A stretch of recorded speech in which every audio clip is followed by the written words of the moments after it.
কিন্তু আজ অবাক করা বিষয়, তার মায়ের হাত থেকে প্লেটটা এনে প্রাণ ভরে ভাতটা খেয়ে নিল। আর মনে মনে ভাবলো, এই বুঝি মায়ের হাতে শেষ খাওয়া। এইগুলা দেখে তার মা বাবা অনেক অবাক হয়ে গেল। এভাবে তার মা বাবার সাথে অনেক ভালো ব্যবহার করলো। তারপরের দিন সে তার বন্ধুদের সাথে আড্ডা দিতে গেল। যেই বন্ধুটার সাথে সে সবসময় খারাপ ব্যবহার করত, ওই বন্ধুরা তাকে আজকে একটা গালি দিছিল। কিন্তু অবাক করা বিষয়, অন্যদিন সে একটা গালির বদলে ওই বন্ধুটাকে আরো 10টা গালি দিত।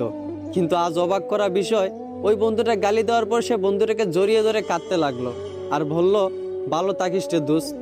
এইগুলা দেখে তার সকল বন্ধুরাও অবাক হয়ে গেল। যেই বন্ধুটা কখনো খারাপ ব্যবহার না করে থাকতে পারতো না, সেই বন্ধুটা আর সবার সাথে হাসি মুখে ভালো ব্যবহার করতেছে। সবাই অনেকটা অবাক হয়ে গেল। ছেলেটা আগের চেয়ে অনেক পরিবর্তন হয়েছে, আগের চেয়ে অনেক ভালো হয়ে গেছে, এখন সবার সাথেই ভালো ব্যবহার করে। এইভাবে মাসখানেক যাওয়ার পর ছেলেটা আবার ডাক্তারের কাছে যায়। ডাক্তারের কাছে যাওয়ার পর ডাক্তারকে জিজ্ঞেস